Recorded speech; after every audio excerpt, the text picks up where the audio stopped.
Mysuru sandal soap ಅರ್ಪಿಸುವ ಸಂಚಾರಿ Mysuru sandal soap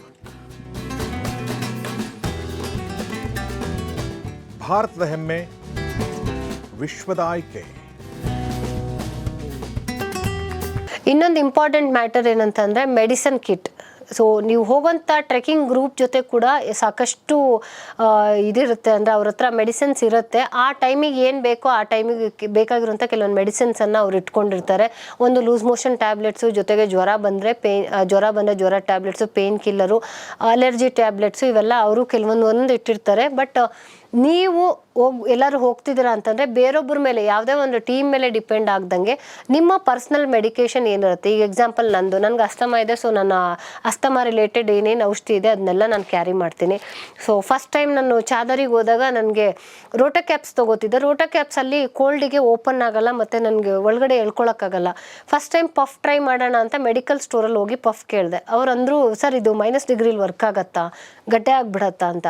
ನನಗೂ ಗೊತ್ತಿಲ್ಲ, ನಾವು ಯಾವತ್ತೂ ಇದು ಮಾಡಿಲ್ಲ. ಅಲ್ಲಿ ಯಾವ್ಯಾವ ರೀತಿ ಸಿಚುಯೇಷನ್ಸ್ ಬರುತ್ತೆ ಅಂತಂದರೆ ಅವ್ರು ಹೇಳಿದ್ರು, ಬಿಸಿನೀರಲ್ಲಿ ಇದನ್ನು ಓಪನ್ ಮಾಡಿಬಿಟ್ಟು ಹಾಕಮ್ಮ, ಪಫ್ ಇದು ಮಾಡ್ಕೊಳ್ಳೋದನ್ನು, ಅದು ಬಿಸಿನೀರಲ್ಲಿ ಬಿಸಿಗಿದಾಗಿ ಕರಗ್ಬೋದು ಅಂತ. ಮೆಡಿಸನ್ನು ಯಾವ ಪ್ರಿಸಿಷನಲ್ಲಿ ಇರುತ್ತೆ, ಜೊತೆಗೆ ನೀವು ಬಿಸಿನೀರಲ್ಲಿ ಹಾಕಿ ಕೋಲ್ಡಿಗೆ ಎಕ್ಸ್ಪೋಸ್ ಮಾಡಿ ಅದನ್ನೆಲ್ಲ ಮಾಡಿದಾಗ ಅದ್ರದ್ದು ಕ್ವಾಲಿಟಿ ಅಷ್ಟೇ ಇರುತ್ತಾ, ನಿಮ್ಗೆ ವರ್ಕ್ ಆಗುತ್ತಾ, ಏನೂ ಗೊತ್ತಿಲ್ಲ. ಅದೃಷ್ಟಕ್ಕೆ ನನಗೇನೂ ಆಗಲಿಲ್ಲ, ಯಾಕೆಂದರೆ ನನಗಿರುವಂಥ ಕಾಯಿಲೆ ಡಸ್ಟಿಂದ. ಸೊ ಅಲ್ಲಿ ಝೀರೋ ಪೊಲ್ಯೂಷನ್ ಇರೋದ್ರಿಂದ ನಾನು ಯಾವತ್ತೂ ಟ್ಯಾಬ್ಲೆಟ್ಸ್ ತೊಗೊಂಡಿಲ್ಲ, ಆರಾಮಾಗಿ ಬಂದೆ. ಬಟ್ ಈ ರೀತಿ ಎಲ್ಲ ಒಂದು ಇದನ್ನು ಫೇಸ್ ಮಾಡ್ತೀವಿ. ಹೀಗಿರ್ಬೇಕಾದ್ರೆ ನಿಮ್ಮ ಮೆಡಿಸನ್ ಏನಿರುತ್ತಲ್ಲ ಅದನ್ನು ಫಸ್ಟ್ ಡಾಕ್ಟರ್ ಹತ್ರ ಕನ್ಸಲ್ಟ್ ಮಾಡಿ, ಈ ಕೋಲ್ಡಲ್ಲಿ ಈ ಮೆಡಿಸನ್ ವರ್ಕ್ ಆಗುತ್ತಾ, ನಾನು ಕೋಲ್ಡಿಗೆ ಎಕ್ಸ್ಪೋಸ್ ಮಾಡ್ತೀನಿ ಅದನ್ನು, ಮತ್ತೆ ಹೀಟಿಗೆ ಎಕ್ಸ್ಪೋಸ್ ಮಾಡ್ತೀನಿ, ಅದ್ರದ್ದು ಏನಾದ್ರು ಇದು ಚೇಂಜ್ ಆಗ್ಬೋದಾ ಅನ್ನೋದನ್ನು ತಿಳ್ಕೊಳ್ಳಿ. ಯಾಕಂದರೆ ಇದೊಂದು ಟೆಕ್ನಿಕಲ್ ಪಾರ್ಟ್ ಇರೋದ್ರಿಂದ ಇನ್ನೊಂದ್ಸಲಿ ಡಾಕ್ಟರ್ಸ್ ಹತ್ರ ಇವ್ರ ಹತ್ರ ಮಾತಾಡ್ಕೊಳ್ಳಿ. ಅವರ ಒಂದು ಗೈಡೆನ್ಸ್ ಮೇಲೆ ನಿಮ್ಮ ಮೆಡಿಸನ್, ನಿಮ್ಮ ಪರ್ಸ್ನಲ್ ಮೆಡಿಕೇಷನ್ ಏನಿರುತ್ತೆ ಅದನ್ನು ಪ್ಯಾಕ್ ಮಾಡ್ಕೊಳ್ಳಿ. ಅದ್ರ ಜೊತೆಗೆ ಜ್ವರ ಬಂದರೆ, ಮೈಕೈ ನೋವು ಬಂದರೆ, ವಾಮಿಟಿಂಗ್ ಸೆನ್ಸೇಷನ್ ಇದ್ದರೆ, ಅದು ಮತ್ತು ಅಲರ್ಜಿ, ಯಾಕೆಂದರೆ ಕೆಲವ್ರಿಗೆ ಸುಮಾರು ಅಲರ್ಜಿಗಳಾಗ್ಬೋದು, ಏನಾದ್ರು ಕಚ್ಬೋದು ಮಾಡ್ಬೋದು. ಆವಾಗ ಅಲರ್ಜಿ ಟ್ಯಾಬ್ಲೆಟ್ ಬೇಕಾಗುತ್ತೆ, ಸಿಟ್ರಿಸನ್ ಬೇಕಾಗುತ್ತೆ, ತಲೆನೋವಿನ ಬೇಕಾಗುತ್ತೆ. ಪ್ರತಿಯೊಂದು ಮಾತ್ರೂ ಒಂದೊಂದು ಶೀಟು ನಿಮಗಾಗೋಷ್ಟು ನೀವು ಕ್ಯಾರಿ ಮಾಡೋಷ್ಟು ನೀವು ಇಟ್ಕೊಳ್ಳಿ. ಜೊತೆಗೆ ವಿಕ್ಸು ಅಥವಾ ಇದನ್ನೆಲ್ಲನೂ ಒಂದು ಸ್ವಲ್ಪ ಕ್ಯಾರಿ ಮಾಡಿರಿ. ಅದನ್ನು ಜೆಲೋಸಿಲ್ ಇರ್ಬೋದು, ಜೆಲೋಸಿಲ್ ಬೇಕಾದ್ರೆ ಜೆಲೋಸಿಲ್, ಅಥವಾ ನೀವು ಗ್ಯಾಸ್ಟ್ರಿಕ್ ಟ್ಯಾಬ್ಲೆಟ್ಸು, ಯಾಕಂದರೆ ಅಲ್ಲಿನ ಫುಡ್ ನಿಮ್ಗೆ ಅಡ್ಜಸ್ಟ್ ಆಗದಿರೋ ಹೋಗ್ಬೋದು. ಎಷ್ಟೋ ಸಲ ಗ್ಯಾಸ್ಟ್ರಿಕ್ ಟ್ಯಾಬ್ಲೆಟ್ ಇಲ್ದಿರೋ ಒದ್ದಾಡೋಂಥವ್ರು ಇರ್ತಾರೆ. ಎಷ್ಟೇ ನಡೆದ್ರೂ ನಿಮ್ಗೆ ಅವ್ರ ಫುಡ್ ಅಡ್ಜಸ್ಟ್ ಆಗಿಲ್ಲ ಫಸ್ಟ್ ಟೈಮ್ ಅಂತಂದರೆ ಕಷ್ಟ ಆಗುತ್ತೆ. ಈ ಒಂದು ಮೆಡಿಸಿನ್ ಕಿಟ್ಟನ್ನು ನೀವು ರೆಡಿ ಮಾಡಿಕೊಂಡು ಎಲ್ಲೇ ಹೋದ್ರೂ ಅದನ್ನು ಕ್ಯಾರಿ ಮಾಡಿ, ನಿಮ್ಗೆ ಯಾವುದೇ ರೀತಿ ತೊಂದರೆನೂ ಆಗಲ್ಲ. ಆಮೇಲೆ ನೀವು ಇನ್ನೊಬ್ಬರ ಮೇಲೆ ಡಿಪೆಂಡ್ ಆಗಿರ್ತೀವಿ ಅನ್ನೋದು ಇರೋದಿಲ್ಲ. ಜೊತೆಗೆ ಎಲೆಕ್ಟ್ರೋಲೈಟ್ಸ್, ಕೆಲವೊಬ್ಬರು ಎಲೆಕ್ಟ್ರೋಲೈಟ್ಸ್ನೆಲ್ಲ ಯೂಸ್ ಮಾಡ್ತಾರೆ. ಯಾಕೆಂದರೆ ಸುಸ್ತಾದಾಗ ಬೆಳಗ್ಗೆ ನೀರಿನ ಜೊತೆಲಿ ಅದನ್ನು ಮಿಕ್ಸ್ ಮಾಡಿಕೊಂಡು ಡೈಲಿ ಅದನ್ನು ವಾಕ್ ಮಾಡಬೇಕಾದ್ರೆ ಅದನ್ನು ತೆಗೆದುಕೊಳ್ತಾರೆ. ಅದನ್ನು ಬೇಕಾದ್ರೂ ನೀವು ಯೂಸ್ ಮಾಡ್ಬೋದು. ಬಟ್ ಇಲ್ಲಿವರೆಗೆ ನಾನು ಏನು ಯೂಸ್ ಮಾಡಿಲ್ಲ. ಅಲ್ಲಿ ಸಿಗೋಂಥ ನ್ಯಾಚುರಲ್ ವಾಟರ್ನ ನಾನು ಕುಡಿತೀನಿ. ಜೊತೆಗೆ ಇದನ್ನೆಲ್ಲ ಮೆಡಿಸಿನ್ ಬಿಟ್ಟು ಬೇರೆ ಯಾವುದೇ ರೀತಿ ಇದನ್ನು ನಾನು ಕ್ಯಾರಿ ಮಾಡೋದಿಲ್ಲ. ಬಟ್ ನಿಮ್ಗೆ ಏನಾದ್ರು ವೀಕ್ನೆಸ್ ಅನ್ಸುತ್ತೆ, ನೀವು ಅದಕ್ಕೆ ಇದಾಗಿದ್ದೀರಾ, ಆ ಥರ ಇದ್ದರೆ ನಂಗೆ ಶಕ್ತಿ ಬರುತ್ತೆ ಅನ್ಸಿದ್ರೆ ನೀವು ಅದನ್ನು ಕ್ಯಾರಿ ಮಾಡ್ಬೋದು. ORS ತೊಗೋಬೋದು, ಅದನ್ನೆಲ್ಲ ಇಟ್ಕೊಂಡು ಹೋಗ್ಬೋದು. ಇನ್ನೊಂದು ಏನಂತಂದರೆ, ಒಂದು ಎಕ್ಸ್ಪೀರಿಯೆನ್ಸ್ ಶೇರ್ ಮಾಡ್ತೀನಿ. ಗೋಮುಖ್ ತಪೋವನ್ ಹೋಗಿ ವಾಪಸ್ ಬರಬೇಕಾದ್ರೆ ನನಗೆ ಜ್ವರ ಬಂದುಬಿಡ್ತು. ಯಾಕೆ ಅಂತಂದರೆ, ಒಂದು ನನ್ನ ಪೀರಿಯಡ್ಸ್ ಡೇಟು, ಜೊತೆಗೆ ಎರಡನೇದು ತುಂಬ ಸುಸ್ತಾಗಿ ಹೋಗಿದ್ದೆ, ಊಟ ಮಾಡಿರಲಿಲ್ಲ ಸರಿಯಾಗಿ. ನನಗೆ ಇಷ್ಟೆಲ್ಲ ನಾನು ಟಿಪ್ಸ್ ಕೊಡ್ತಿದ್ದೀನಲ್ಲ, ನಾನೇ ಅಲ್ಲಿ ಮಾಡೋಂಥ ಊಟ ಸರಿ ಇಲ್ದಿರೆ ಹೋಗಿದ್ದು ಗ್ರೂಪ್ ಚೆನ್ನಾಗಿರಲಿಲ್ಲ. ಹೀಗಾಗಿ ಊಟ ಸರಿ ಆಗಲಿಲ್ಲ. ಊಟ ಯಾವಾಗ ಸರಿ ಆಗಲಿಲ್ಲ, ಬಾಡಿ ಹೀಟ್ ಜಾಸ್ತಿ ಆಯಿತು, ಜ್ವರ ಬಂತು, ಅದ್ರ ಜೊತೆಗೆ ಪೀರಿಯಡ್ಸ್ ಆಯಿತು. ಇಷ್ಟೆಲ್ಲ ಪ್ರಾಬ್ಲಮ್ ಜೊತೆಗೆ ವಾಪಸ್ ನಡ್ಕೊಂಡು ಇಳ್ಕೊಂಡು ಏನೇನೋ ಮಾಡ್ಕೊಂಡು ಒದ್ದಾಡ್ಕೊಂಡು ಬಂದೆ. ಫಸ್ಟ್ ಟೈಮ್ ನಾನು ಕಣ್ಣೀರು ಹಾಕಿದ್ದೀನಿ. ಯಾರೋ ಒಬ್ರು ನನ್ನ ಬ್ಯಾಗ್ ಎತ್ಕೋತೀನಿ ಅಂದರು, ಕೊಡಲಿಲ್ಲ. ಬಟ್ ಬ್ಯಾಗ್ ನಾನೇ ಕ್ಯಾರಿ ಮಾಡಿದೆ. ಅವ್ರು ನನ್ನ ಸಪೋರ್ಟಿಗೆ ಜೊತೆಲಿ ಬಂದ್ರಲ್ವ, ಆವಾಗ ಬೇಜಾರಾಯಿತು ನನಗೆ, ನಾನು ಇಷ್ಟೊಂದು ವೀಕ್ ಆಗೋಗ್ಬಿಟ್ನಾ ಅಂತ. ರೀಸನ್ ಗೊತ್ತಿತ್ತು, ಏನು ಊಟ ಮಾಡಲಿಲ್ಲ. ಊಟ ಸೇರೋ ಲೆವೆಲಲ್ಲಿ ಇರಲಿಲ್ಲ ಆ ಊಟ. ಯಾಕೆ ಅಂತಂದರೆ ಕಮ್ಮಿ ದುಡ್ಡು, ಈ ಗ್ರೂಪ್ ಜೊತೆ ಹೋದರೆ ಚೆನ್ನಾಗಿರುತ್ತೆ ಅಂತಂದರು. ಎಲ್ಲರೂ ಒಟ್ಟಿಗೆ ಹೋಗ್ತಿದ್ದಾರಲ್ಲ ಅಂತ ನಾನು ಹೋದೆ. ಈ ಒಂದು ತಪ್ಪು. ಯಾಕೆ ಅಂತಂದರೆ ಕಮ್ಮಿ ದುಡ್ಡು ಅನ್ನೋ ಕಾರಣಕ್ಕೆ ಹೋದ್ವಿ. ತುಂಬ ಕೆಟ್ಟದಾಗಿ ಊಟ ಕೊಟ್ಟ. ಅವನು ಹೊಸದಾಗಿ ಗ್ರೂಪ್ ಶುರು ಮಾಡಿದ್ದ, ಅವನು ಈಗ ಟ್ರೆಕ್ಕಿಂಗ್ ಕ್ಲಬ್ಬನ್ನು ಶುರು ಮಾಡಿದ್ದ. ಒದ್ದಾಡ್ಕೊಂಡು ಕೆಳಗಡೆ ಬಂದೆ. ಅಲ್ಲಿ ಏನಾಗುತ್ತೆ ಅಂತಂದರೆ ಅದೇನೋ ಪಲ್ಮನರಿ ಎಡಿಮಾ ಇರಬೇಕು, ಲಂಗ್ಸಲ್ಲೇನೋ ನೀರು ಸೇರ್ಕೊಳ್ಳುತ್ತೆ, ಹಾಗಾಗಿ ಅವ್ರಿಗೆ ಉಸಿರಾಟ ಆಗಲ್ಲ ಅಂತ ಅನ್ನೋಂಥ ಒಂದು ಇದಿರುತ್ತೆ ಹೈ ಆಲ್ಟಿಟ್ಯೂಡ್ಗೆ ಹೋಗಿ ಬಂದವರಲ್ಲಿ. ಹಾಗಾಗಿ ಕೆಳಗಡೆ ಬೇಸ್ ಕ್ಯಾಂಪಲ್ಲಿ ಯಾವ ಹಾಸ್ಪಿಟ್ಲ್ ಇರುತ್ತೋ ಗೌರ್ಮೆಂಟ್ ಕಡೆಯಿಂದ ಇಟ್ಟಿರ್ತಾರೆ, ಹಾಸ್ಪಿಟ್ಲಿಗೆ ಕರ್ಕೊಂಡೋದ್ರು. ನಾನು ಅವನಿಗೆ ಡಾಕ್ಟರಿಗೆ ಹೇಳ್ತಾ ಇದ್ದೀನಿ, ಇಲ್ಲ ನನಗೆ ಜ್ವರ ಆಗಿದೆ, ಜಸ್ಟ್ ವೀಸಿಂಗ್ ಇದೆ, ನನಗೆ ನಾನು ಏನೇನು ಟ್ಯಾಬ್ಲೆಟ್ಸ್ ತೊಗೋತೀನಿ, ಏನೇನು ಔಷಧಿ ತೊಗೋತೀನಿ ಎಲ್ಲ ನನಗೆ ಗೊತ್ತಿದೆ. ನಾನು ಅವ್ನಿಗೆ ಹೇಳ್ತಿದ್ದೀನಿ, ಅವ್ನು ಅದನ್ನು ಕೇಳಿಸ್ಕೊಳ್ಳೋಕ್ಕೆ ರೆಡಿ ಇಲ್ಲ. ಅಷ್ಟೊತ್ತಿಗೆ ನನ್ನ ನೆಬ್ಲೈಸರ್ ಹಾಕಿದ್ರು ಮುತ್ತಿಗೆ. ಅವನು ನೆಬ್ಲೈಸರ್ ಹಾಕ್ದೆ, ನೆಬ್ಲೈಸರ್ ವರ್ಕೇ ಆಗ್ತಿಲ್ಲ. ಯಾಕೆಂದರೆ ನೆಬ್ಲೈಸರ್ ಮನೇಲಿ ಇಟ್ಕೊಂಡು ನಾನು ಯೂಸ್ ಮಾಡೋಳು, ನನಗೆ ಗೊತ್ತು ಅದು ಹೆಂಗೆ ವರ್ಕ್ ಆಗುತ್ತೆ ಅಂತ. ಅದರಲ್ಲಿ ಅಟ್ಲೀಸ್ಟ್ ಅದೊಂದು ಹೊಗೆ ಬರುತ್ತೆ, ಆ ಹೊಗೆನೂ ಬರ್ತಿಲ್ಲ. ಅವನು ಇಲ್ಲ ನಿನಗೆ ನೆಬ್ಲೈಸರ್ ಯೂಸ್ ಮಾಡೋದು ಬರಲ್ಲ ಅಂತ ನನಗೆ ಹೇಳ್ತಿದ್ದಾನೆ. ಇಷ್ಟೆಲ್ಲ ಆದಮೇಲೆ ಏನೋ ಇಂಜೆಕ್ಷನ್ ಕೊಡೋಕೆ ಬರ್ತೀನಿ ಅಂತೇಳಿ ಬಂದ. ಏನಕ್ಕೆ ಅಂತಂದರೆ ಇದು ನಿನ್ನ ಲಂಗ್ಸಲ್ಲಿ ನೀರು ತುಂಬ್ಕೊಂಬಿಟ್ಟಿದೆ ಅದಕ್ಕೆ ಅಂತ ಅಂದ. ಅದು ಗೌರ್ಮೆಂಟ್ ಡಾಕ್ಟರ್ ಅಲ್ಲಿಂದು. ನನ್ನ ಜೊತೆಲಿ ಬಂದಿದ್ದವರು, ನೀನು ಡಾಕ್ಟ್ರಿಗೆ ಎದುರುವಾದಿಸ್ತೀಯ, ನಿನಗೆ ಗೊತ್ತಿಲ್ಲ ಹಾಗೆ ಇಲ್ಲ. ನಾನು ಅವತ್ತು ಸ್ಟ್ಯಾಂಡ್ ತೊಗೊಂಡೆ. ಏನಕ್ಕೆ ಅಂತಂದರೆ ನನಗೆ ಗೊತ್ತು ನನಗೆ ಏನಾಗಿದೆ, ನನ್ನ ಬಾಡಿ ಕಂಡೀಷನ್ ಏನು, ನನಗೆ ಏನು ತೊಗೊಂಡ್ರೆ ಏನಾಗುತ್ತೆ ಅನ್ನೋದು. ಸುಮ್ಮನೆ ಯಾವುದೋ ಒಂದು ಇಂಜೆಕ್ಷನ್ ಕೊಟ್ಟ ಅಂತ ನಾನು ಹಾಕಿಸ್ಕೊಂಡು ಅಲ್ಲಿ ಬರೋಕ್ಕೆ ರೆಡಿ ಇಲ್ಲ. ಅವ್ನು ಹೇಳ್ದ, ನಿನಗೆ ಲೆಟ್ರ್ ಬರ್ಕೊಡ್ತೀವಿ ನಾವು, ಜವಾಬ್ದಾರಿ ಬರ್ಕೊಡಿ ಅಂತಂದೆ. ಆ ಇಡೀ ಊರಲ್ಲಿ ಓಡಾಡಿ ಗೋಮುಖ ತಪೋವನಲ್ಲಿ ಕೆಳಗಡೆ ಗಂಗೋತ್ರಿ ಬರುತ್ತೆ, ಗಂಗೋತ್ರಿ ರೀಜನಲ್ಲಿ ಹುಡುಕಿದ್ದೀನಿ, ಬೇರೆ ನೆಬ್ಲೈಸರ್ ಸಿಗಲಿಲ್ಲ ನನಗೆ ಅವತ್ತೊಂದು ಮೆಡಿಕಲ್ ಸ್ಟೋರಲ್ಲಿ. ಸೊ ಆ ನೆಬ್ಲೈಸರ್ ಜೊತೆಗೆ ನಿಮ್ಗೆ ಹಾಕಬೇಕಾಗಿರೋದು ಅಸ್ತಲಿನೋ, ಬುಡಾಕಾಟೋ ಅಥವಾ ಡ್ಯೂಯೋಲಿನ್, ನಿಮಗೆ ಡಾಕ್ಟ್ರು ಯಾವ್ದು ಕೊಟ್ಟಿರ್ತಾರೋ ಅದನ್ನು ಯೂಸ್ ಮಾಡ್ಕೋಬೇಕು. ಅದನ್ನು ನೆಬ್ಲೈಸರೇ ವರ್ಕ್ ಆಗ್ತಿಲ್ಲ ಅಲ್ಲಿ ಇಟ್ಟಿರೋಂಥ ನೆಬ್ಲೈಸರ್. ಇನ್ನು ನನಗೆ ಎಲ್ಲಿಂದ ವಾಸಿ ಆಗುತ್ತೆ? ಇಮ್ಮಿಡಿಯೇಟ್ ನಾನು ಅಲ್ಲಿಂದ ಗಾಡಿ ಮಾಡಿಸ್ಕೊಂಡು ಡೆಹ್ರಾಡೂನ್ ಬಂದೆ. ಡೆಹ್ರಾಡೂನಿಂದ ಮನೆಗೆ ಬಂದು ನೆಬ್ಲೈಸರ್ ಹಾಕಿಸ್ಕೊಂಡೆ, ನೀಟಾಗೋಯ್ತು. ಅವ್ರೇನಾರ ಕೊಟ್ಟಿದ್ದ ಪಲ್ಮನರಿ ಎಡಿಮಾ ಏನು ಲಂಗ್ಸಲ್ಲಿ ನೀರು ತುಂಬ್ಕೊಂಬಿಟ್ಟಿದೆ ಅಂತ ಹೇಳಿ ಏನು ಟೆಸ್ಟ್ ಮಾಡಿದಿರೋ ಅದನ್ನು ಕೊಡಕ್ಕೆ ಹೋದ್ರಲ್ಲ, ಅದನ್ನೇನಾರ ನಾನು ತೊಗೊಂಡಿದ್ರೆ ನನಗೆ ಯಾವ ರೀತಿ ಎಫೆಕ್ಟ್ ಆಗ್ತಿತ್ತು ನನಗಂತೂ ಗೊತ್ತಿಲ್ಲ ಯಾವ ರೀತಿ ಎಫೆಕ್ಟ್ ಆಗುತ್ತೆ, ಅಡ್ವರ್ಸ್ ಎಫೆಕ್ಟ್ ಏನಿರುತ್ತೆ. ಯಾಕಂದರೆ ಲಂಗ್ಸಿಗೆ ರಿಲೇಟೆಡ್ಡು. ಬಿಕಾಸ್ ನಿಮ್ಮ ಆರೋಗ್ಯ ನಿಮಗೆ ಗೊತ್ತಿರುತ್ತೆ, ನಿಮ್ಮ ಮೆಡಿಸನ್ಸ್ ನಿಮಗೆ ಗೊತ್ತಿರುತ್ತೆ. ಅವ್ರು ಯಾರೋ ಏನೋ ಹೇಳಿದ್ರು, ಟೆಸ್ಟ್ ಮಾಡಿದ್ರೆ ಹಿಂಗೆ ಆಗಿರಬೇಕು ಅಂತ ಅಂದ್ಬಿಟ್ಟು ಅಂತಂದರೆ, ಹಂಗಿದ್ದಾಗ ನೀವು ಸ್ಟ್ಯಾಂಡ್ ತೊಗೋಬೇಕು. ಇಲ್ಲ ಅಂತಂದರೆ ನಿಮ್ಮ ಹೆಲ್ತನ್ನು, ಇದನ್ನು ನೀವೇ ಹಾಳು ಮಾಡ್ಕೊಂಡಾಗ ಅವ್ರು ಹೇಳ್ತಾರೆ ಇವ್ರಿಗೆ ಹಿಂಗಾಗಿತ್ತು ಹಂಗಾಗಿತ್ತು ಅಂತ, ಆಮೇಲೆ ಅದನ್ನು ಟರ್ನ್ ಮಾಡಿಬಿಡ್ತಾರೆ. ಅದಕ್ಕೆ ನಿಮ್ಮ ಮೆಡಿಸನ್ಸ್ನ ನೀವೇ ಕ್ಯಾರಿ ಮಾಡಿ. ಈ ಎಕ್ಸ್ಪೀರಿಯನ್ಸ್ ಆದಮೇಲೆ ನಾನೀಗ ನೆಬ್ಲೈಸರ್ ಕ್ಯಾರಿ ಮಾಡಲಿಲ್ಲ ಅಂದರೂ ನೆಬ್ಲೈಸರ್ ಹಾಕುವಂಥ ಏನು ಕಾಂಬಿನೇಷನ್ ಬರುತ್ತೆ ಅದನ್ನು ನಾನು ಕ್ಯಾರಿ ಮಾಡೋಕ್ಕೆ ಈ ಒಂದು ಟ್ರೆಕ್ ನಂತರ ಅದನ್ನು ಆ್ಯಡ್ ಮಾಡ್ಕೊಂಡೆ ನನ್ನ ಮೆಡಿಕಲ್ ಕಿಟ್ಟಿಗೆ. ಸೊ ಇದು ನನ್ನ ಎಕ್ಸ್ಪೀರಿಯನ್ಸು. ಹೀಗಾಗಿ ನೀವೇನಾದರೂ ನಿಮ್ಮ ಮುಂದೆ ಹೋದಾಗ ನಿಮ್ದು ಏನೇನು ಪರ್ಸ್ನಲ್ ಮೆಡಿಕೇಷನ್ ಇರುತ್ತೆ ಅದನ್ನ ಎಲ್ಲದನ್ನು ತಪ್ಪದೇ ತೆಗೆದುಕೊಂಡೋಗಿ. ಇನ್ನೊಂದು AMSಗೆ ಅಂತ ಹೇಳಿ ಡೈಮಾಕ್ಸ್ ಅಂತ ಒಂದು ಟ್ಯಾಬ್ಲೆಟ್ ಬರುತ್ತೆ. ಇದನ್ನು ಟ್ರೆಕ್ ಗೈಡ್ಗಳು ಇಟ್ಕೊಂಡಿರ್ತಾರೆ, ಆಮೇಲೆ ಜೊತೆಗೆ ಬರೋಂಥವ್ರು ತೊಗೋತಾರೆ. ಬಟ್ ಡೈಮಾಕ್ಸನ್ನು ವಿತೌಟ್ ಡಾಕ್ಟರ್ ಕನ್ಸಲ್ಟ್ ಮಾಡಿದ್ರೆ ನೀವು ತೊಗೊಳಕ್ಕೆ ಹೋಗಬೇಡಿ. ಯಾಕಂತಂದರೆ ಡೈಮಾಕ್ಸ್ ಶುರು ಮಾಡೋದಕ್ಕೆ ಅದಕ್ಕೊಂದು ಕೋರ್ಸ್ ಇರುತ್ತೆ. ಇಷ್ಟು ದಿನ ಮೊದಲು, ಇಷ್ಟು ದಿನ ಡೈರೆಕ್ಟಾಗಿ ತೊಗೋಬೇಕು, ಆಮೇಲೆ ಇಷ್ಟು ದಿನ ಆದಮೇಲೂ ಅದನ್ನು ನಿಲ್ಲಿಸಬೇಕು, ಅದನ್ನು ನಿಧಾನಕ್ಕೆ ನಿಲ್ಲಿಸಬೇಕು ಅನ್ನೋದೆಲ್ಲ ಇರುತ್ತೆ. 1 ಟ್ಯಾಬ್ಲೆಟು 2 ಟ್ಯಾಬ್ಲೆಟ್ ಈ ರೀತಿಯೆಲ್ಲ ಇರುತ್ತೆ. ಹಾಗಾಗಿ ಫಸ್ಟು ಡಾಕ್ಟರ್ನ ಕನ್ಸಲ್ಟ್ ಮಾಡಿ, ನೀವು ಯಾವ ಏರಿಯಾಗೆ ಹೋಗ್ತಿದ್ದೀರಾ ಅನ್ನೋದು ಹೇಳಿ, ಎಷ್ಟು ಆಲ್ಟಿಟ್ಯೂಡ್ ಇದೆ ಅನ್ನೋದನ್ನು ಹೇಳಿ. ಯಾಕೆಂದರೆ ಕೆಲವೊಂದು ಸಲ 13,000 ಫೀಟು 14,000 ಫೀಟ್ ಹೀಗೆಲ್ಲ ಇರುತ್ತೆ. ನೀವು ಅದನ್ನು ಎಕ್ಸ್ಪ್ಲೈನ್ ಮಾಡಿ, ಇಂಥ ದಿನ ಹೋಗ್ತಿದ್ದೀನಿ, ನಾನು ಶುರು ಮಾಡೋಂಗಿದ್ರೆ ಯಾವಾಗ ಶುರು ಮಾಡಬೇಕು, ಯಾವ ರೀತಿ ಕೋರ್ಸನ್ನು ನಾನು ಶುರು ಮಾಡಿ ಯಾವ ರೀತಿ ಎಂಡ್ ಮಾಡಬೇಕು. ಯಾಕೆಂತಂದರೆ ಕೆಲವೊಂದು ಸಲ ಹತ್ತುತ್ತಾ ಹೈ ಆಲ್ಟಿಟ್ಯೂಡಲ್ಲಿ ಒಂದು ಜಾಗದಲ್ಲಿ ನಿಮ್ಗೆ ಆಗಲ್ಲ, ತಲೆನೋವು ಬರುತ್ತೆ, ಆಮೇಲೆ ತಲೆ ಸುತ್ತದಂಗೆ ಆಗುತ್ತೆ, ಆಕ್ಸಿಜನ್ ಲೆವೆಲ್ ಕಮ್ಮಿ ಆಗ್ತಿದ್ದಂಗೆ.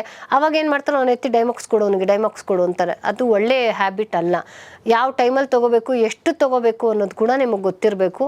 ಸೊ ಹೀಗಾಗಿ ಆ ಒಂದು ಟ್ಯಾಬ್ಲೆಟ್ಸನ್ನು ತೊಗೊಳ್ಳಿ, ಬಟ್ ಬೇಡ ಅನ್ನಲ್ಲ, ವಿತ್ ಪ್ರಿಸ್ಕ್ರಿಪ್ಷನ್ ಡಾಕ್ಟ್ರ್ ಕಡೆಯಿಂದ ಎಲ್ಲ ಮಾಹಿತಿನ ತೆಗೆದುಕೊಂಡು ಪ್ರಿಪೇರ್ ಆಗಿ ತೊಗೊಳ್ಳಿ.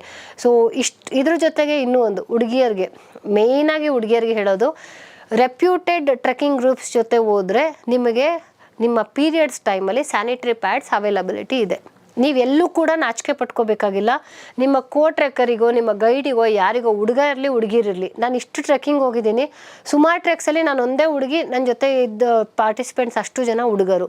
ನಾನು ಯಾವತ್ತೂ ಮುಜುಗರ ಪಟ್ಕೊಳ್ಳೋದಿಲ್ಲ, ನಂಗೆ ಇವತ್ತು ಪೀರಿಯಡ್ಸ್ ಆಗಿದೆ, ನಾನು ಪ್ಯಾಡ್ ತಂದಿಲ್ಲ ಈ ಸಲ ಅನ್ನೋದಕ್ಕೆ. ಫಸ್ಟ್ ಟೈಮ್ ಹೈ ಆಲ್ಟಿಟ್ಯೂಡ್ಗೆ ಹೋಗೋರಿಗೆ ಗೊತ್ತಿರಬೇಕು, ಹೈ ಆಲ್ಟಿಟ್ಯೂಡಲ್ಲಿ 2 ಸಲ ಕೂಡ ಪೀರಿಯಡ್ಸ್ ಆಗುತ್ತೆ. ನೀವು ಇವತ್ತು ಇಲ್ಲಿ ಮನೇಲಿ ಪೀರಿಯಡ್ಸ್ ಆಗಿರುತ್ತೆ ನಿಮಗೆ, ಬಟ್ ಒಂದು 10 ದಿನ ನೀವು ಅಲ್ಲಿಗೆ ಹೋಗ್ತಾರೆ, ನಿಮ್ಮ ಬಾಡಿನಲ್ಲಿ ಸಿಕ್ಕಾಪಟ್ಟೆ ಸಿಕ್ಕಾಪಟ್ಟೆ ಚೇಂಜಸ್ ಆಗುತ್ತೆ. ಹೀಟ್ ಜಾಸ್ತಿ ಆಗುತ್ತೆ, ಡ್ರೈ ಫ್ರೂಟ್ಸ್ ತಿಂತೀರಾ, ಅವ್ರು ಕೊಡೋ ಫುಡ್ ತಿಂತೀರಾ, ಹೈ ಆಲ್ಟಿಟ್ಯೂಡು ಬಾಡಿ ಹೇಗೆ ವರ್ತನೆ ಮಾಡುತ್ತೆ ಅಂತ ಗೊತ್ತಾಗಲ್ಲ. ಸೊ ಬಾಡಿ ಬಿಹೇವಿಗೆ ತಕ್ಕಂಗೆ ಬಾಡಿನಲ್ಲಿ ಚೇಂಜಸ್ ಆಗುತ್ತೆ. 2 ಸಲ ಪೀರಿಯಡ್ಸ್ ಆದರೆ ಹೆದರ್ಕೊಳ್ಳೋ ಅಗತ್ಯ ಇಲ್ಲ, ಅಲ್ಲಿ ಕಾಮನ್ ಅದು. 1 ಟ್ರೆಕ್ಕಲ್ಲಿ 2 ಸಲ ಪೀರಿಯಡ್ಸ್ ಆದರೂ ಆಗಿದ್ದೂ ಇದೆ. ಆ ಥರದಕ್ಕೆಲ್ಲ ರೆಡಿಯಾಗಿ ಹೋಗಬೇಕು. ಹಾಗಾಗಿ ನೀವೇನು ಯೂಸ್ ಮಾಡ್ತೀರಾ ಸ್ಯಾನಿಟರಿ ಪ್ಯಾಡ್ಸ್ ನೀವು ಕ್ಯಾರಿ ಮಾಡಿ. ಇಲ್ಲ ಎಮರ್ಜೆನ್ಸಿ ಅಲ್ಲಿ ಆಗೋಯ್ತು, ಈಗ 1-2 ಟ್ರೆಕ್ಕಿಂಗ್ ಕ್ಲಬ್ಸ್ ಹೆಸರು ಹೇಳ್ತೀನಿ, ಸೊ ಅವ್ರನ್ನ ಪ್ರಮೋಟ್ ಮಾಡ್ತಿದ್ದೀನಿ ಅಂತಲ್ಲ, ಅವ್ರ ವೆಬ್ಸೈಟಲ್ಲಿ ನಾನೊಂದು ಎಕ್ಸ್ಪೆಡಿಷನ್ಗೆ ಹೋಗ್ಬೇಕಾದ್ರೆ ಫುಲ್ ಡೀಟೇಲಾಗಿ ನೋಡಿದಾಗ ಲಾಸ್ಟಲ್ಲಿ ಹಾಕಿದ್ರು for women we provide sanitary pads 2 ಅಂತ ಹಾಕಿದ್ರು. ನೀವು ಬೇಕಾದ್ರೆ ಕೇಳಿ ನಮ್ಮನ್ನು, ನಾವು ಕೊಡ್ತೀವಿ ಅನ್ನೋ ಅಂಥ ಇನ್ಫಾರ್ಮೇಷನ್ ಅದರಲ್ಲಿ ಇತ್ತು. ಇದು ಎಷ್ಟೋ ಜನಕ್ಕೆ ಗೊತ್ತಿಲ್ಲ, ನನಗೆ ಗೊತ್ತಿರಲಿಲ್ಲ. ಯಾವುದು ಕಾಂಗ್ಯಾಸ್ತೆ 2 ಎಕ್ಸ್ಪೆಡಿಷನ್ ಹೋಗ್ಬೇಕಾದ್ರೆ ನನಗೆ ಗೊತ್ತಿರಲಿಲ್ಲ. ಇಂಡಿಯಾ ಹೈಕ್ಸು ಮತ್ತು ಬಿಕ್ಕತ್ ಅಡ್ವೆಂಚರ್ಸ್ ಅಂತ ಇದೆ, ಅವರೆಲ್ಲ ಪ್ರೊಫೆಷ್ನಲ್ ಆಗಿ ಎಕ್ಸ್ಪೆಡಿಷನ್ಸನ್ನು ಮಾಡಿಸ್ತಾರೆ. ಆ ಟೈಮಲ್ಲಿ ಒಬ್ಬ ನಮ್ಮ ಜೊತೆ ಯಾರು ಗೈಡ್ ಬರ್ತಾರೋ ಅದನ್ನೆಲ್ಲ ಕ್ಯಾರಿ ಮಾಡ್ತಾರೆ. ನೀವು ಅದನ್ನು ಮೊದಲೇ ಹೇಳಬೇಕು ಅವರಿಗೆ ಹಿಂಗಿದೆ ಅಂತ. ಸೊ ಇಲ್ಲ ನೀವು ತೊಗೊಂಬಂದಿದ್ದೀರಾ ಅಂತಂದರೆ ನೀವು ಅದನ್ನು ಯೂಸ್ ಮಾಡಿ. ಎಮರ್ಜೆನ್ಸಿಲಿ ಏನಾರು ಆಯಿತು ಅಂತಂದರೆ ಅವ್ರಿಗೆ ಹೇಳಿ, ಅವ್ರು ಏನೋ ಒಂದು ಮಾಡ್ತಾರೆ. ಎಷ್ಟೋ ಕಡೆ ನಿಮಗೆ ಟ್ರೆಕ್ಕಿಂಗ್ ಗ್ರೂಪ್ಸಲ್ಲಿ ಹೋಗ್ಬೇಕಾದ್ರೆ ನಿಮ್ಗೆ ಎಲ್ಲೂ ಹೋಮ್ ಸ್ಟೇಗಳು ನಮ್ಮ ಇದರಲ್ಲೆಲ್ಲ ಸಿಗ್ದಂಗೆ ಹೋಮ್ ಸ್ಟೇ ಇದು ಅದು ಏನೂ ಸಿಗಲ್ಲ ಮಧ್ಯದಲ್ಲಿ. ಕೆಲವೊಂದು ಕಡೆ ಸಿಗತ್ತಷ್ಟೇ, ಬಟ್ ಕೆಲವೊಂದು ಕಡೆ ಅಂತೂ ನಿಮಗೆ ಆಫ್ಟರ್ ಒಂದು ಸರ್ಟನ್ ಪಾಯಿಂಟು ಅದಾದಮೇಲೆ ಫುಲ್ ಖಾಲಿ ಗುಡ್ಡ, ನೀವು ಹೋಗಿ ಟೆಂಟ್ ಹಾಕಬೇಕು, ಮಲಗಬೇಕು. ಅಂಥ ಟೈಮಲ್ಲಿ ನೀವು ಪೀರಿಯಡ್ಸ್ ಆದರೆ ನೀವೇನು ಮಾಡ್ತೀರಾ? ಹಾಗಾಗಿ ಫಸ್ಟು ಹೋಗೋಂಥ ಗ್ರೂಪ್ ಯಾವುದು, ಅವ್ರ ಐಟಿನರಿನಲ್ಲಿ ಏನಿದೆ, ಐಟಿನರಿ ನೀಟಾಗಿ ಓದ್ಕೊಳ್ಳಿ. ಅದ್ರ ಜೊತೆನಲ್ಲಿ ಓದ್ಕೊಂಡು ಅಲ್ಲಿ ಅವ್ರು ಕೊಟ್ಟಿರ್ತಾರೆ ನಮ್ಮ ಹತ್ರ ಇರುತ್ತಾ ಇರಲ್ವಾ ಅಂತ. ಹುಡುಗಿಯರಿಗೆ ಇದು ಒಂದೇ ಮೇಜರ್ ಪ್ರಾಬ್ಲಮ್ಮು. ಸೊ ಈ ಪ್ರಾಬ್ಲಮ್ ಸಾಲ್ವ್ ಆಯಿತು ಅಂತಂದರೆ ತೊಂದರೆ ಇಲ್ಲ. 2 ಸಲ ಆದಾಗ ಟೆನ್ಷನ್ ಆಗಬೇಕಾಗಿಲ್ಲ, ಅಯ್ಯೋ ನನಗೇನೋ ಆಗೋಗಿದೆ ಏನು. ಅದು ಹೈ ಆಲ್ಟಿಟ್ಯೂಡು ಅಲ್ಲಿರುವಂಥ ಪ್ಲೇಸಿಂದ ನಿಮ್ಮ ಬಾಡಿ ಹಾಗೆ ಬಿಹೇವ್ ಮಾಡುತ್ತೆ. ಅದು ನ್ಯಾಚುರಲ್ಲು ನಾರ್ಮಲ್ಲು, ಎಲ್ಲ ಮೌಂಟೇನಿಯರ್ಸಿಗೂ ಅದು ಗೊತ್ತಿರುತ್ತೆ. ಹೊಸ್ದಾಗಿ ಹೋಗೋಂಥವ್ರಿಗೆ ಒಂದು ಸ್ವಲ್ಪ ಶಾಕ್ ಆಗ್ಬೋದು, ಬಟ್ ಆಗೋಂಥ ಹೆದರ್ಕೊಳ್ಳೋಂಥ ಅಗತ್ಯ ಇಲ್ಲ. ಟ್ರೆಕ್ಕಿಂಗ್ ಕ್ಲಬ್ಸು ಚೂಸ್ ಮಾಡಬೇಕಾದ್ರೆ ನಾನು ಹೇಳಿದ್ನಲ್ಲ ಆಗಲೇ, ರೆಪ್ಯೂಟೆಡ್ ಯಾವ್ದಾದ್ರು ಒಳ್ಳೆ ಟ್ರೆಕ್ಕಿಂಗ್ ಕ್ಲಬ್ಬನ್ನು ಚೂಸ್ ಮಾಡಿ. ಸ್ವಲ್ಪ ಕಾಸ್ಟ್ಲಿ ಚಾರ್ಜಸ್ ಮಾಡ್ತಾರೆ, ಬಟ್ ಅವ್ರ ಸರ್ವೀಸು ಹಾಗೇ ಇರುತ್ತೆ. ಅದ್ರ ತಕ್ಕಂಗೆ ನೀವು ಪ್ಲ್ಯಾನ್ ಮಾಡಿಕೊಂಡು ಹೋಗ್ಬೋದು. 3ನೇದು ಗೈಡ್ಗಳು ತುಂಬ ಇಂಪಾರ್ಟೆಂಟು. ಪ್ರೊಫೆಷ್ನಲ್ ಗೈಡ್ಸ್ ಇರಬೇಕು, ಅಂಥದ್ದನ್ನೇ ಚೂಸ್ ಮಾಡಿ. ಆಮೇಲೆ ನೀವೆಲ್ಲರೂ ಟ್ರೆಕ್ಕಿಂಗ್ ಹೋಗ್ತೀರಾ, ಒಬ್ಬಳೇ ಹೋಗ್ತಿದ್ದೀರಾ ಅಂತ ಅಂದರೆ, ಇವಾಗ ಒಂದು ಎಕ್ಸಾಂಪಲ್ ಕೊಡ್ತೀನಿ ನಿಮಗೆ. ನಾನೊಂದು ಖರ್ಚೋ ವಿಲೇಜ್ ಅಂತ ಈಗ ರೀಸೆಂಟಾಗಿ ಎಲ್ಲರೂ ಆ ಕಡೆ ಇದಕ್ಕೆ ಹೋಗ್ತಿದ್ದಾರೆ, ಪಂಗರ್ಚುಲಾ ಪೀಕ್ ಅಂತ ಹೇಳಿ ಹೈಕ್ ಮಾಡ್ತಾರೆ, ಖರ್ಚೋ ವಿಲೇಜ್. ಇದನ್ನು ನಾನು 4 ಇಯರ್ಸ್ ಬ್ಯಾಕ್ ಎಕ್ಸ್ಪ್ಲೋರ್ ಮಾಡಿದ್ದೆ ಆ ಊರಿಗೆ ಹೋಗಿ. ಅದು ಹೆಂಗೆ ಅಂತಂದರೆ, ಇನ್ಸ್ಟಾಗ್ರಾಮಲ್ಲಿ ಒಬ್ಬರು ನನಗೆ ರಿಕ್ವೆಸ್ಟ್ ಕಳಿಸ್ತಾರೆ, ನಾನು ಟ್ರೆಕ್ಕಿಂಗ್ ಮಾಡಿರೋದನ್ನೆಲ್ಲ ನೋಡಿ ನಮ್ಮ ಊರಿಗೆ ಬನ್ನಿ, ನಾವು ಒಂದು ಹೊಸ ಟ್ರಯಲ್ ಓಪನ್ ಮಾಡಿದ್ದೀವಿ, ಅಂದರೆ ಹೊಸ ಟ್ರೆಕ್ಕಿಂಗ್ ಶುರು ಮಾಡಿದ್ದೀವಿ, ಅದನ್ನು ನೋಡಿ ನಿಮ್ಗೆ ಇಷ್ಟ ಆದರೆ ಇದು ಮಾಡಿ ಪ್ರಮೋಟ್ ಮಾಡ್ಬೋದು ಅಂತ ಹೇಳಿ ಕರೀತಾರೆ. ಬಟ್ ನಾನು ಫ್ರೀಯಾಗಿ ಹೋಗಿದ್ದಲ್ಲ, ನಾನು ದುಡ್ಡು ಖರ್ಚು ಮಾಡಿಕೊಂಡೇ ಹೋಗಿದ್ದು. ಇಲ್ಲಿಂದ ಡೆಹ್ರಾಡೂನ್ ಹೋದೆ, ಡೆಹ್ರಾಡೂನಿಂದ ಜೋಶಿಮಠಿಂದ ಅವ್ನು ನನ್ನ ಪಿಕ್ ಮಾಡಬೇಕಿತ್ತು. ಬಟ್ ಅವ್ನು ಯಾರು ಏನೂ ಗೊತ್ತಿಲ್ಲ ನನಗೆ. ಇನ್ಸ್ಟಾಗ್ರಾಮಲ್ಲಿ ಹಾಕಿದ್ದಾನೆ, ಬಟ್ ಆ ಊರಿಗೆ ಹೋದ್ಮೇಲೆ ಏನಾದ್ರು ನನ್ನ ಜೊತೆ ಆಗಬಾರ್ದಾದ್ರೆ ಆ ಭಯ ಇದ್ದೇ ಇರುತ್ತೆ, ಸಿಕ್ಕಾಪಟ್ಟೆ ಭಯ. ಫ್ಲೈಟ್ ಹತ್ತಿದ ಮೇಲೂ ಅಷ್ಟೇ ಅಲ್ಲಿ ಹೋಗಿ ಅವನ್ನ ಮೀಟ್ ಮಾಡೋಕ್ಕೆ ಮುಂಚೆ ಏನು ಮಾಡಿದೆ ಗೊತ್ತಾ, ನಾನೊಂದು ಆಧಾರ್ ಕಾರ್ಡು, ಒಂದು ಪ್ಯಾನ್ ಕಾರ್ಡು ನಾನು ತರಿಸ್ಕೊಂಡಿದ್ದೆ ಅಲ್ಲಿಂದ. ಅವನಿಗೆ ಹೇಳ್ದೆ, ನೀನು ಕಳ್ಸಂಗಿದ್ರೆ ಮಾತ್ರ ನಾನು ಇದು ಮಾಡ್ತೀನಿ ಅಂತ. ಆಮೇಲೆ ಅವ್ನ ಕೈಲಿ ವಿಡಿಯೋ ಕಾಲ್ ಮಾಡಿಸಿ ಅವ್ನ ಮನೆ, ಅವ್ನ ಹಳ್ಳಿ ಎಲ್ಲ ನೋಡಿದೆ ಒಂದ್ಸಲಿ. ಇದು ನಾನು ತೆಗೆದುಕೊಳ್ಳೋ ಪ್ರಿಕಾಷನ್ಸ್. ಯಾರ ಜೊತೆ ಆದರೂ ಅಂದರೆ ಅನ್ನೋನ್ ಪರ್ಸನ್ಸು ಸೋಷಿಯಲ್ ಮೀಡಿಯಾದಲ್ಲಿ ಫ್ರೆಂಡ್ ಆಗ್ತಾರೆ, ಅವ್ರು ನನ್ನ ಟ್ರೆಕ್ಕಿಂಗಿಗೆ ಕರೀತಾರೆ ಅಂತಂದಾಗ. ಜನರಲಿ ಉತ್ತರಾಖಂಡ್ ತುಂಬ ಸೇಫ್ ಆಗಿದೆ. ಉತ್ತರಾಖಂಡಲ್ಲಿ ನೀವು ಎಲ್ಲಿ ಬೇಕಾದ್ರೂ ಆರಾಮ್ಸೆ ಓಡಾಡ್ಬೋದು, ಬಟ್ ನಿಮ್ಮ ಪ್ರಿಕಾಷನ್ಸು, ನಿಮ್ಮ ಸೇಫ್ಟಿ ಇದನ್ನು ನೀವು ತೆಗೆದುಕೊಳ್ಬೇಕು. ಹೀಗಾಗಿ ನಾನು ನಾನು ಎಲ್ಲೂ ಹೋಮ್ ಸ್ಟೇಲಿ ಉಳಿತೀನಿ, ಅವ್ರ ಓನರ್ ಜೊತೆನೂ ಸುಮ್ಮನೆ ಮಾತಾಡಿದೆ, ಎಲ್ಲ ಮಾಡಿ ಅವನ ಆಧಾರು ಪ್ಯಾನು ಎಲ್ಲ ಕಳಿಸಿದ್ಮೇಲೆ ಅದ್ರ ಜೊತೆಗೆ ನಾನು ಅಲ್ಲಿ ಹೋದೆ. ಜೋಶಿಮಠ್ ನನಗೆ ಗೊತ್ತಿತ್ತು, ಹೋಗಿದ್ದೆ ಮೊದಲೇ.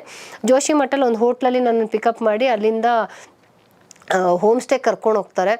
ಹೋಮ್ ಸ್ಟೇ ಕರ್ಕೊಂಡು ಹೋದ್ಮೇಲೆ ನನಗೊಂದು ಸ್ವಲ್ಪ ನೆಮ್ಮದಿ ಆಯಿತು. ಯಾಕೆ ಅಂತಂದರೆ ಎಲ್ಲ ಹಳ್ಳಿ ಜನ ಮನೆಗಳು ಪಕ್ಕ ಇತ್ತು, ಅಲ್ಲಿ ಓಡಾಡ್ಬೇಕಾರೆ. ಅದಾದಮೇಲೆ ನನ್ನ ಸೋಲೋ ಟ್ರಾವೆಲ್ ಶುರುವಾಗುತ್ತೆ. ಆಮೇಲೆ ಒಂದು ವೇಳೆ ತೊಗೊಂಡ್ರೆ ಯಾರನ್ನಾದರೂ, ನೀವೆಲ್ಲರೂ ಹೋಗ್ತೀರಾ, ಒಂದು ನಿಮ್ಮ ಬ್ರೀಫ್ ಐಟಿನರಿನ ಮನೇಲಿರೋರಿಗೆ ಕೊಡಿ, ಜೊತೆಗೆ ನೀವು ಯಾರ ಜೊತೆ ಇದ್ದೀರಾ ಅವ್ರ ನಂಬರ್ ತೊಗೊಳ್ಳಿ, ಅವ್ರ ನಂಬರ್ನ ಮನೆಗೆ ಕಳಿಸಿ. ನಾನು ಫಸ್ಟ್ ಮಾಡೋಂಥ ಕೆಲಸ, ನನ್ನ ಜೊತೆ ಯಾರು ಬರ್ತಾರೋ ಅವ್ರದ್ದು ಫೋಟೋ, ನಂಬರ್ 2 ನನ್ನ ಮನೆಗೆ ಕಳಿಸ್ಬಿಡ್ತೀನಿ. ಫಸ್ಟ್ ಇಂಥವ್ರ ಜೊತೆ ಹಿಂಗಿದ್ದೀನಿ, ಇವ್ರು ನನ್ನ ಗೈಡು, ಇಂಥ ಗಾಡೀಲಿ ಹೋಗ್ತಿದ್ದೀನಿ ಅಂತ ನಂಬರ್ ಸಮೇತ ಕೊಡ್ತೀನಿ. ಉತ್ತರಾಖಂಡಲ್ಲಿ ನೀವು ಹೋದರೆ ಗಾಡಿಗಳು ಕೂಡ ಹೈಯರ್ ಮಾಡ್ಕೋಬೋದು, ಆರಾಮ್ಸೆ ಸಿಗುತ್ತೆ.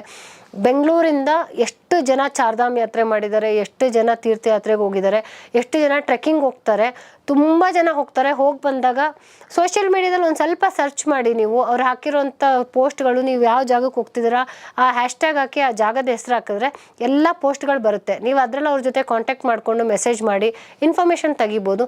ತೆಗೆದು ನೀವು ಸೇಫಾಗಿ ಆರಾಮ್ಸೆ ನಿಮ್ಮ ಟ್ರಿಪ್ಪು ಅಥವಾ ಟ್ರೆಕ್ಕನ್ನು ಪ್ಲ್ಯಾನ್ ಮಾಡಿಕೊಂಡು ಹೋಗಿ ಬರ್ಬೋದು.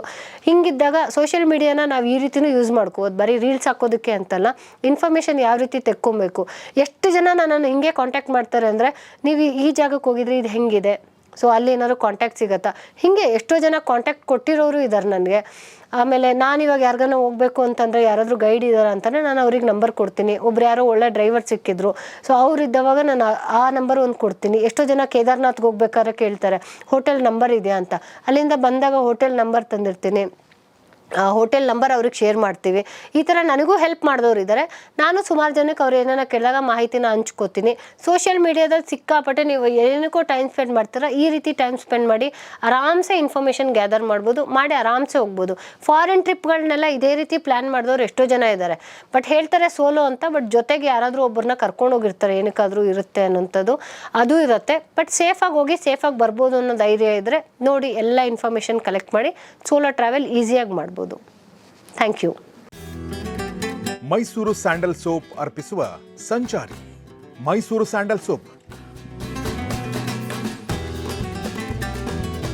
ಭಾರತದ ಹೆಮ್ಮೆ, ವಿಶ್ವದ ಆಯ್ಕೆ.